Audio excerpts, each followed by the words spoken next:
The universe is a mystery that has always puzzled mankind. How was it created? And who is responsible for creation? In Hinduism, there are many theories about how the universe was created in the earliest days. Let's explore some of them. In Hinduism, the universe is not one single entity. There are an infinite number of universes that are constantly being created and destroyed. In other words, we live in a universe that belongs to a multiverse. Our universe will ultimately die, but the multiverse lives on. Lord Vishnu is a personification of this multiverse. According to Hinduism, Lord Vishnu was asleep in the cosmic ocean of all causes before the creation of the universe. His bed is a giant serpent with thousands of cobra-like hoods. The universe was created in a triad of roles: creator, maintainer, and destroyer. Lord Vishnu is the maintainer. Lord Brahma is the creator. Lord Shiva is the destroyer. The universe was created through the actions of Lord Vishnu, who slept and let a lotus bloom from his navel. The lotus stem represents the creation of the universe, while Brahma is found at the flower's center and represents the creator. The time it takes for one universe to be created and the next one to end is also the duration of one breath of Lord Vishnu. When he exhales, thousands of universes come into being and a new Brahma is born in each one. But when Lord Vishnu inhales, all universes get sucked in and Brahma dies. Lord Brahma represents the universe that we live in. He creates all life forms and is responsible for the physical world that we live in. Lord Vishnu is the personification of the eternal multiverse. He is responsible for the continuation of life in all universes. Brahma is the representation of our temporary physical universe, while Vishnu is the representation of the eternal multiverse that exists forever without any beginning or end. The current universe represented by Brahma is not permanent. In fact, it's quite temporary. Brahma only lives for 100 years and then he dies and a new universe will be born. Now, let's talk about time measurements. Brahma lives for 100 years and each year of Brahma has 360 days. And we are currently on the first day of the 51st year of his reign. There are day and night. During the day, Brahma creates life, and during the night, all life he created is absorbed back into him. Therefore, we will only be there for this day of Brahma, which is the first day of his 51st year. But don't be sad. Let me promise you that this is quite a long day. Yug, large units of time.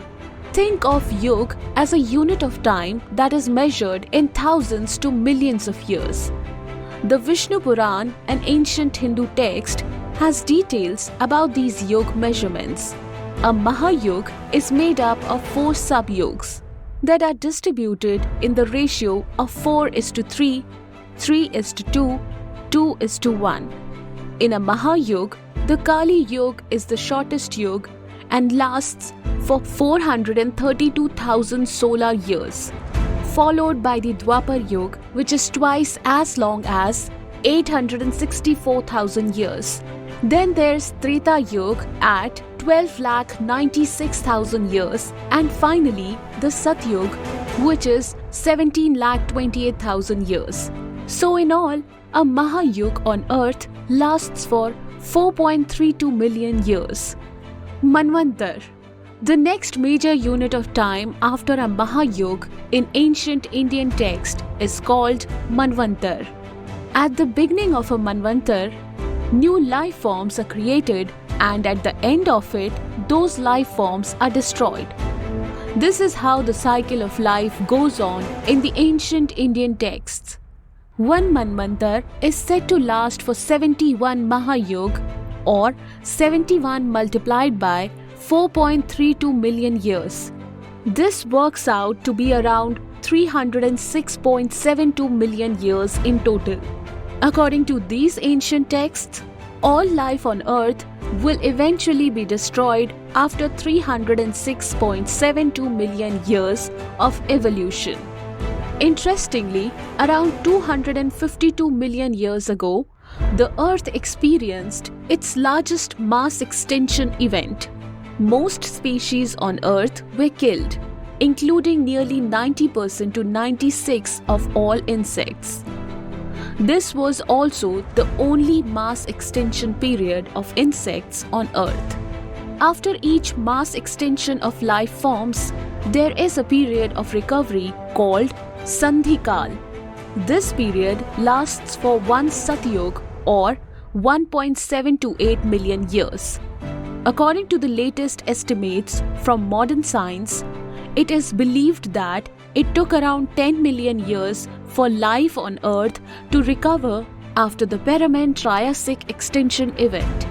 As you can see, it took our planet 10 million years to get back to its feet after suffering the greatest mass extinction in history.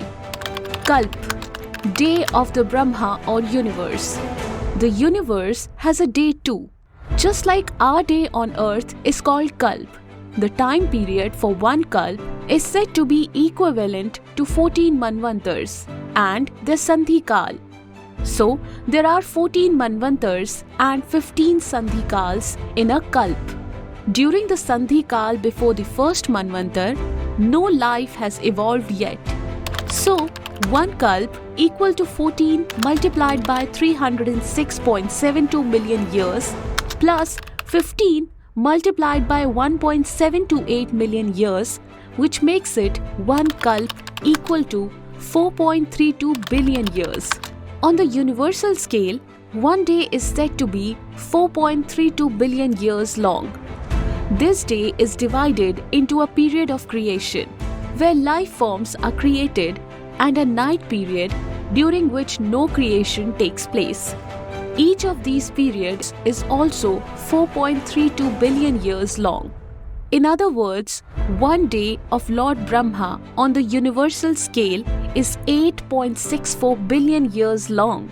It's interesting to note that, according to modern scientific discoveries, the oldest life form on the Earth is 4.28 billion years old.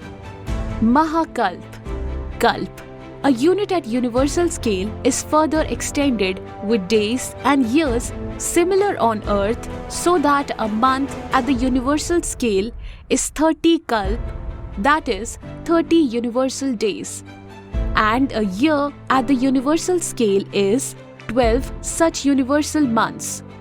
This enables life forms to rise and fall in accordance with the karma they have earned.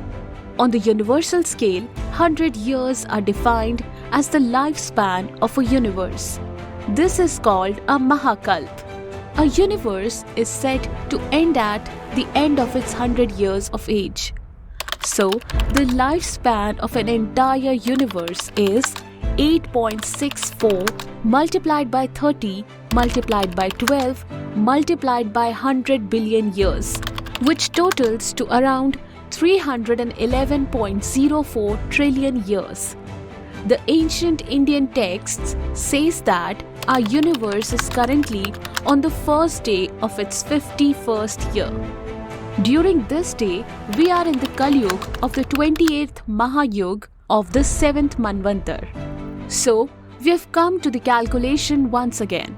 According to ancient Indian texts, the age of the universe is 50 universal years plus 6 Manvantars plus 7 Sandhikal plus 28 Mahayug. 50 universal years equal to 8.64 multiplied by 30 multiplied by 12 multiplied by 50 billion years equal to 155,520 billion years. 6 Manvantars.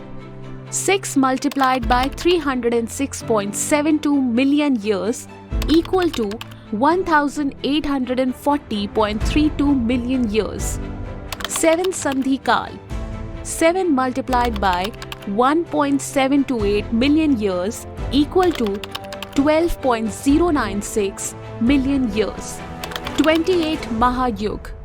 28 multiplied by 4.32 million years equal to 120.96 million years. So, the age of the universe as per ancient Hindu texts is 157.49 trillion years. Modern science tells us that the universe is around 13.799 billion years old. However, ancient Indian texts predict a much longer timeline. Ancient Indian texts says that the age of the universe is around 311 trillion years. This video is only an attempt to appreciate the great scale of time on which ancient Indians were working. We do not come across any other ancient civilizations that talk in terms of billions or trillions of years of calculations with specific names given to such large periods of time. Like the famous American cosmologist Carl Sagan said in his book Cosmos, the Hindu religion is the only one of the world's great faiths dedicated to the idea that the cosmos itself undergoes an immense, indeed an infinite, number of deaths and rebirths. It is the only religion in which the time scales correspond to those of modern scientific cosmology. Its cycles run from our ordinary day and night to a day and night of Brahma, 8.64 billion years long.